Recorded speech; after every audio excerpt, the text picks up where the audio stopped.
Welcome to the Adventure Mechanics, and I'm Chandler. Today I want to talk about player profiles. I've seen a number of early game devs try to sell their games to other game developers, and I want to address that. It seems to be a common thing that happens whenever a new developer comes in.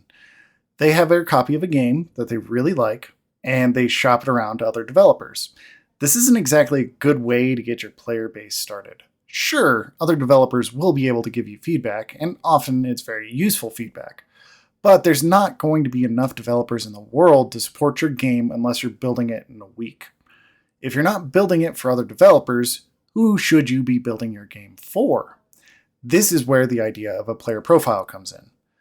A player profile is who you expect to be interested in your game specifically. There's a number of different ways to make a profile, but the one I like the most is the player motivation model made by Quantic Foundry. I'll link to their model in the show notes, but the short version of it is that players are motivated by 12 factors, clumped into 3 main groups: the Action Social group, the Mastery Achievement group, and the Immersion Creativity Motivation group. Each cluster represents broad motivations players have, be it immediate gratification, deep interaction with mechanics, or a broad interaction with narratives. I'd highly recommend that you take their gamer motivation profile to see where you are as a player and get a feel for how their model works. I'm not sponsored by them in any way, I just think their model works well to create a player profile for your game. Let's play with this model a little bit.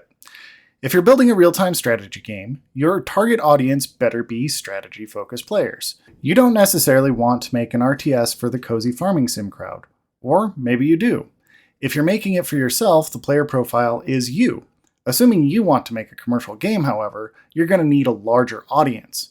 Similar to advertising your game to only other developers, having too small a pool of potential players will fundamentally limit the potential success of your game. On the other hand, the wider net you cast for your target audience, the harder it's going to be to actually attract them. If your game is made for everyone, it's going to have to be everything for everyone. And like in relationships, that's just not feasible. You'll exhaust yourself before getting anywhere close to achieving that goal. You need to find that sweet spot if you want to have a hope of success for your game.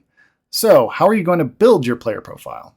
Look at the comparable games. It always comes back to that. And take a look at the people that are interested in them. Building off this RTS example, your game is going to attract an older audience that maybe grew up on RTSs from the late 90s, or it's going to attract the people who played multiplayer online battle arenas, MOBAs, like Dota. Either way, you have a very specific audience in mind in this case. With the former audience, Twitch reactions and a frenetic pace aren't necessarily going to be attractors for that type of audience, at least not anymore. In all reality, many of those people are going to have a slower reaction time, more disposable income, and maybe a desire for deeper tech trees. Having a good base game with a varied tech tree and a slower game pace, but missing some mechanics that you could save for a DLC is probably a sound strategy.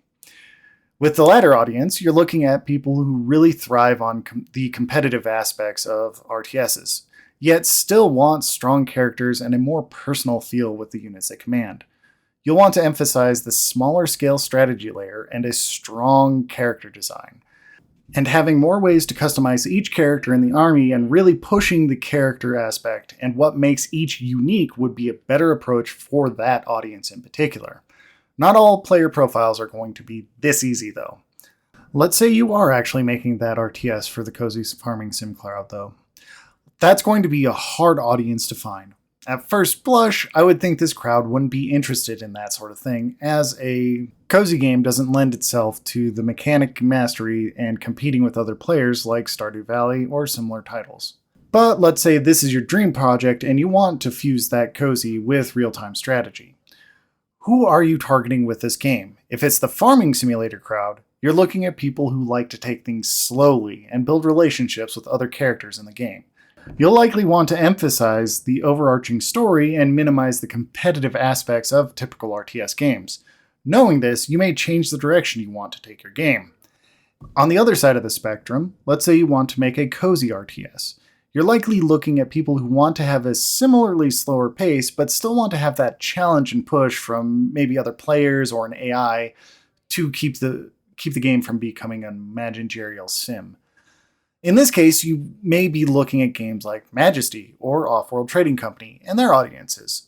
The challenge is still there, but it's changed to either to be more espionage in the case of Off-World Trading Company, or character-driven, as in Majesty. Or it could be something akin to Factorio, where automation is the key. Each of these games garners a different audience, and knowing what they are and are not interested in will be key to your game's success. If you have a comparable game, like the ones I just mentioned, look through their forum posts, Discord channels, or whatever other thing the community is formed around and see what they are like. Instead of looking at what they like and don't like about the game, however, look at who these people are. Build your player profile from an aggregation of the community. That's now who you're building your game for. With this, every future decision you make for your game will have something to test against.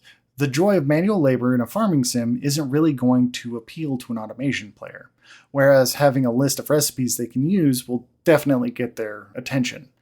As you build and market your game, you will then have a much better idea of who you need to reach out to and get interested in your game specifically. And that means you'll be one step closer to actually reaching the audience your game needs to succeed.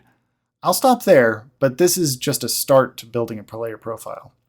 It's a much deeper topic, one you could build an entire career around if you're interested enough.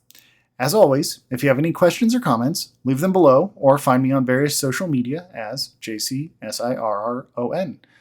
I'm still Chandler, and this is the end of this Adventure Mechanics side quest. I'll talk to you next time. The intro and outro music are excerpts from Plinian, retro gaming version, royalty free.